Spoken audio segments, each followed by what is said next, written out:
আপনারা কি থানায় বসে বসে আঙ্গুল চুষেন নাকি? আমাদেরকে যদি আরেকবার রাস্তায় নামতে হয় আপনাদেরকেও আমরা হেলিকপ্টার ধরাই দিব। আমার ভাই কবরে, খুনি কেন বাহিরে?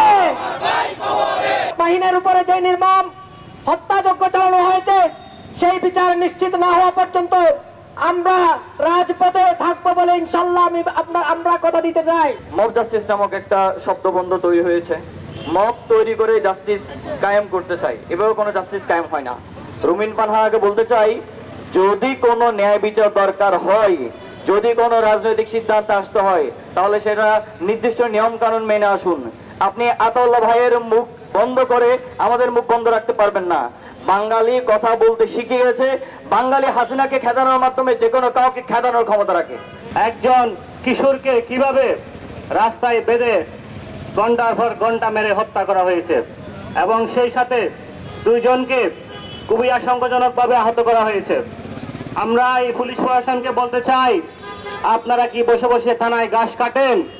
আপনারা জনগণের ট্যাক্সের টাকায় চাকরি করেন, আপনারা জনগণের ঘাম রক্তকামের টাকায় চাকরি করেন। একজন লোককে, বাংলাদেশের একজন নাগরিককে যখন ঘন্টার পর ঘন্টা ধরে বেঁধে পিটানো হয় আপনারা কি থানায় বসে বসে আঙ্গুল চুষেন নাকি? আমরা বলতে চাই, বাংলাদেশে 5 তারিখের পর থেকে যত ধরনের মব হয়েছে সমস্ত মবের মধ্যে এই গণঅভ্যুত্থানের সরকার, প্রফেসর ডক্টর ইউনূসের সরকার এবং তার প্রশাসনের প্রত্যক্ষ এবং পরোক্ষ একটা দায় আছে। তারা ঘটনা জানার পরও, তাদেরকে বলার পরও তারা সঠিক সময়ে হাজির হয় না। আমরা তাদেরকে হুঁশিয়ার করে বলতে চাই, আমাদেরকে যদি আরেকবার রাস্তায় নামতে হয় আপনাদেরকেও আমরা হেলিকপ্টার ধরাই দিব।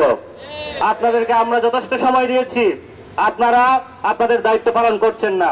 আমরা দেখলাম আইএমএ জাহালিয়া যুগের মতো করে কি নির্মম কায়দায় একটা কিশোরকে হত্যা করা হয়েছে। আমরা শুনেছি এখনো পর্যন্ত শুধুমাত্র 2 জনকে গ্রেফতার করা হয়েছে। আমাদের এই মাহিনের আম্মা আজকে আমাদের সমাবেশে উপস্থিত আছেন। মাহিনের পরিবার যদি কখনো বলে তারা ইনসাফ পায় নাই, তারা বিচার পায় নাই, আমরা হুঁশিয়ার করে বলতে চাই, জাতীয় নাগরিক পার্টি এনসিপি ওই ফটিকছড়িতে ঢাকা চট্টগ্রাম রাস্তা অবরোধ করবে। 30,000-এরও অধিক ছাত্র নাগরিকদের অঙ্গহানির বিনিময়ে গড়ে ওঠা সংগঠন জাতীয় নাগরিক পার্টি যদি হেরে যায় সারা বাংলাদেশ হেরে যাবে। সংগ্রামী বন্ধুগণ, জাতীয় নাগরিক পার্টি যদি হেরে যায় জুলাই গণঅভ্যুত্থান ব্যর্থ হয়ে যাবে।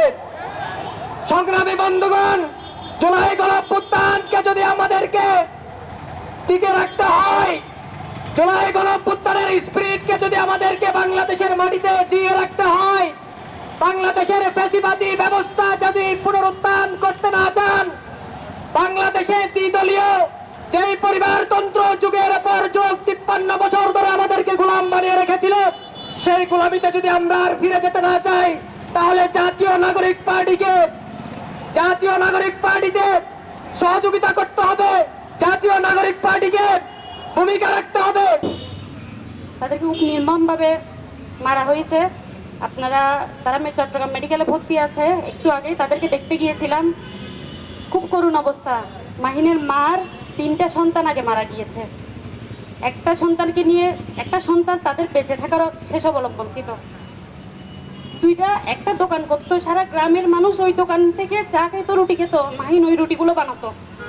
গতকালকে ওখানে গিয়ে মাহিনের ঘরের পরিস্থিতি এতটা করুণ, মাহিনের বাবা স্কুলে চাকরি করে একটা ঘর পর্যন্ত বানায়নি। কতটা সৎ ছিল মাহিনের বাবা। একটা মাত্র ছেলে, তাকেও বেঁচে থাকতে দিল না। ক্লাস 7-এর একটা স্টুডেন্ট, তার কি এমন অপরাধ পুরো গ্রামের মানুষ তাকে পিটিয়ে মেরে ফেলতে হবে?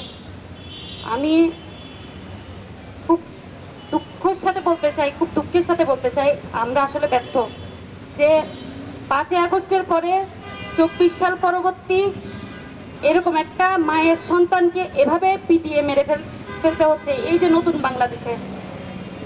আমি সরকারের প্রতি আহ্বান জানাবো যে এই যে মব জাস্টিস করে যেই 3টা ছেলেকে নির্মমভাবে পিটানো হয়েছে, এটার দ্রুত যাতে বিচার হয়।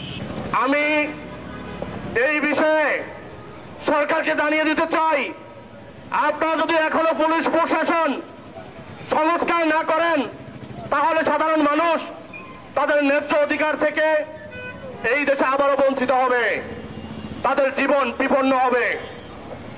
এই দেশে দেখেছেন দেখেছেন শেখ হাসিনার মতো অন্য অন্য দলও আবারও তাদের আধিপত্য বিস্তার করতে চাচ্ছে। তারা ভুলে গেছে শেখ হাসিনা এই দেশে অনেক বড় স্বৈরাচার হয়ে মানুষের মাথায় বই রেখে খেতে গিয়ে তার কি করুণ পরিণত হয়েছে। আপনারা দেখেছেন আমাদের জাতীয় নাগরিক পার্টির এনসিপির কেন্দ্রীয় নেতৃবৃন্দ গতকালকে নির্বাচন কমিশনের অফিসে লাঞ্ছিত হচ্ছে, তাদেরকে গুন্ডা বাহিনী লেলিয়ে দিয়ে তাদেরকে মারতেছে। আমরা এই বাংলাদেশে আর দ্বিতীয় শেখ হাসিনা দেখতে চাই না।